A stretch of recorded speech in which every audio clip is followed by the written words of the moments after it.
शरीयत मुतहरा के अहकामात पर अमल के लिए दो राहें, दो रस्ते उमूमी तौर पर ज़िक्र किए जाते हैं कि राह रुख़सत है, राह अज़ीमत है।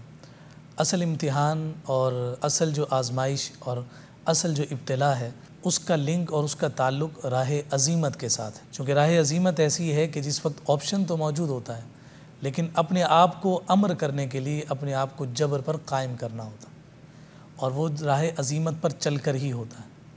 एक छोटी सी मिसाल मैं आपकी खिदमत में यूँ अर्ज़ करूँ कि राह अज़ीमत पर चलना भी हर एक के बस की बात नहीं होती, उसके लिए भी यकीनन नुफूस का इंतखाब होता है। आम तौर पर जब हमारे उलमा ज़िक्र करते हैं तो ये बात ज़िक्र करते हैं कि जो कुछ आपके पास है शरीयत आपको इस बात की इजाज़त नहीं देती कि सब कुछ राह खुदा में ख़र्च किया जाए। इम्कान इस बात का है कि कल कोई तकलीफ़ पड़े, कल कोई मशक्क़त पड़े, कल मोहताजी इतनी ज़्यादा हो जाए तो कहीं कोई शिकवा दिल में ना पैदा हो जाए।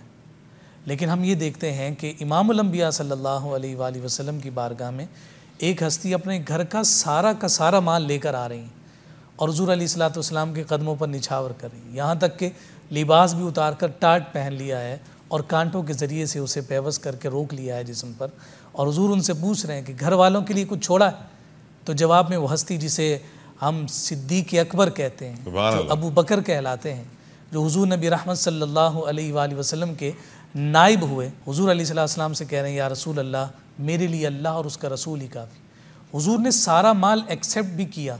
हुज़ूर जानते हैं कि अबू बकर का दिल ऐसा है, लाख इब्तलाएँ मुसीबतें आ जाएंगी लेकिन उसके बावजूद ये टस से मस नहीं होंगे, कभी शिकवा ज़बान पर नहीं आएगा।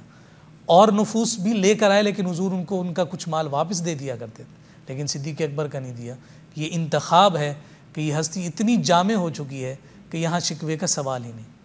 और फिर यही बात लेकर और यही फ़िलॉसफ़ी लेकर जब हम मैदान करबला में पहुँचते हैं तो मैदान करबला में ऑप्शन सामने रखें, आप भी बच जाएंगे, आपके बच्चे भी बच जाएंगे, आप वापस जा सकते हैं।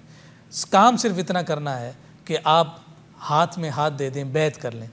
लेकिन ये बात बड़ी सराहत के साथ और बड़ी तौसीक़ के साथ उलमा ज़िक्र करते हैं कि अगर मैदान करबला में इमाम अली मकाम इमाम हुसैन रज़ियल्लाहु ताला अन्हु राह रुख़सत को इख्तियार कर लेते तो फिर क़यामत तक राह अज़ीमत पर चलने वाला कोई और नज़र नहीं आता।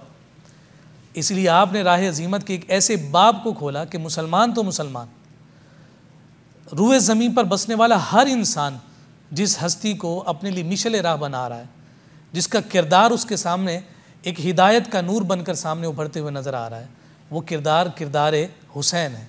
और इसीलिए तो कहा था कि इंसान को बेदार तो हो लेने दो, हर कौम पुकारेगी हमारे हैं हुसैन। सुभान अल्लाह। तो इमाम अली मकाम में हम हुसैन रज़ियल्लाहु ताला अन्हु ने मैदान करबला में राह अज़ीमत को इख्तियार करके अपने आप को भी और साथ साथ अपने पूरे खानवादे को अल्लाह रब्बुल इज़्ज़त के प्यारे हबीब सल्लल्लाहु अलैहि वसल्लम के दीन पर कुर्बान करके इस बात का ऐलान फरमा दिया कि अगर अमर होना है, हमेशा के लिए हुक्मरानी चाहिए, लोगों के दिलों में ज़िंदगी चाहिए, तो उसके लिए ज़रूरी है कि उस दीन के लिए अपने आप को ऐसा खड़ा कर लो।